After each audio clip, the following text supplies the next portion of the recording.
മറ്റു വാർത്തകളിലേക്ക്. മന്ത്രി PA മുഹമ്മദ് റിയാസ് രാജിവെക്കണമെന്ന് Kozhikode DCC president K Praveen Kumar. ബേപ്പൂരിൽ പോലും LDFന് ലീഡ് പിടിക്കാൻ കഴിഞ്ഞില്ല. സംഘടനാ തലത്തിൽ CPIM തകർന്നെന്നും വടകരയിലെ പാർട്ടി ഗ്രാമങ്ങളിലെ ബൂത്തുകളിലും UDF മുന്നേറ്റം ഉണ്ടാക്കിയെന്നും K പ്രവീൺ കുമാർ പറഞ്ഞു. LDF തകർന്നടിഞ്ഞു. CPMന്റെ കോട്ട കത്തളങ്ങൾ പോലും അവർക്ക് അവരുടേതായ ശക്തി തെളിയിക്കാൻ സാധിച്ചില്ല.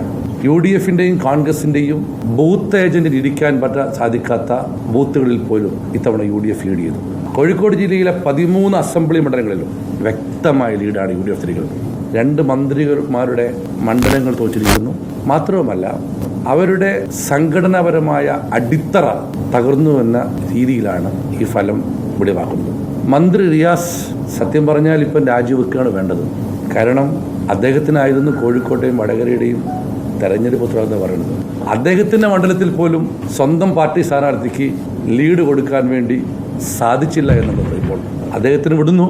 ധാർമ്മികത ഉയർത്തിപ്പിടിക്കുന്ന ആളാണെങ്കിൽ ഇപ്പം അദ്ദേഹം സ്ഥാനങ്ങൾ ഒഴിയണം.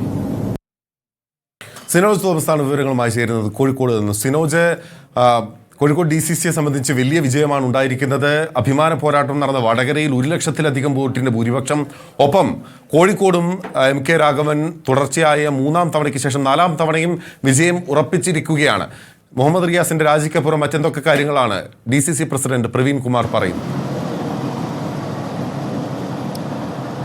ബിനിൽ, അതായത് ജില്ലയുടെ ഇടതുപക്ഷത്തിൻ്റെ തെരഞ്ഞെടുപ്പ് ചുമതലയുണ്ടായിരുന്ന മന്ത്രിയാണ് മുഹമ്മദ് റിയാസ്.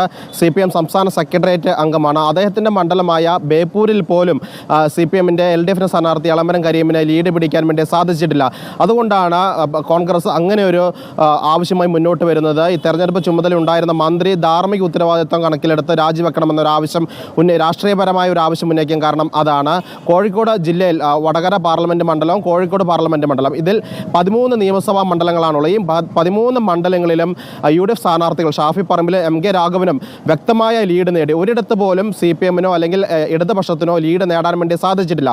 വടകര മണ്ഡലം എടുത്തു നോക്കുകയാണെങ്കിൽ കണ്ണൂർ ജില്ലയിലെ കൂത്തുപറമ്പും തലശ്ശേരി മണ്ഡലം ഉണ്ട്. അവിടെ തലശ്ശേരിയിൽ മാത്രമാണ് KK ശൈലജ ടീച്ചർക്ക് ലീഡ് പിടിക്കാൻ സാധിച്ചത്. കൂത്തുപറമ്പിൽ പോലും ഷാഫി പറമ്പിലാണ് ലീഡ് നേടിയിരിക്കുന്നത്. പാർട്ടി ഗ്രാമങ്ങളിലെ തലശ്ശേരിയിലെയും കൂത്തുപറമ്പിലെയും പാർട്ടി ഗ്രാമങ്ങളിലെ ബൂത്തുകളിൽ പോലും UDF സ്ഥാനാർത്ഥി ലീഡ് പിടിച്ച സാഹചര്യമുണ്ടായി. നാദാപുരത്തെ ബൂത്ത് 1ാം നമ്പർ ബൂത്തിൽ UDFന്റെ ബൂത്ത് ഏജന്റുമാർക്ക് സാധാരണ ഇരിക്കാൻ കഴിയാത്ത സാഹചര്യം ഉണ്ടായിരുന്നു എന്നാണ് കോൺഗ്രസ് പറയുന്നത്. ആ ബൂത്തിൽ പോലും UDFന്റെ സ്ഥാനാർത്ഥി ഷാഫി പറമ്പിൽ 1ാം സ്ഥാനത്ത് വന്ന സാഹചര്യമുണ്ടായി. ആ തരത്തിലുള്ളൊരു അടിയൊഴുക്ക് LDFൽ നിന്ന് പോലും വോട്ടുകൾ UDF സ്ഥാനാർത്ഥികൾക്ക് ലഭിച്ചു. അതായത് CPMും ഇടതുപക്ഷം മുന്നോട്ട് വെച്ച രാഷ്ട്രീയം അവരുടെ അണികൾ തന്നെ തള്ളിക്കളഞ്ഞ സാഹചര്യത്തിൽ അതിന്റെ ധാർമ്മിക ഉത്തരവാദിത്തം ഏറ്റെടുത്തുകൊണ്ട് മന്ത്രി മുഹമ്മദ് റിയാസ് രാജിവെക്കണമെന്നാണ് വടകരയിലും പ്രചാരണത്തിന് നേതൃത്വം നൽകിയ മന്ത്രി PA മുഹമ്മദ് റിയാസ് രാജിവെക്കണം എന്നുള്ളതാണ് കോഴിക്കോട് DCCയുടെ ആവശ്യം.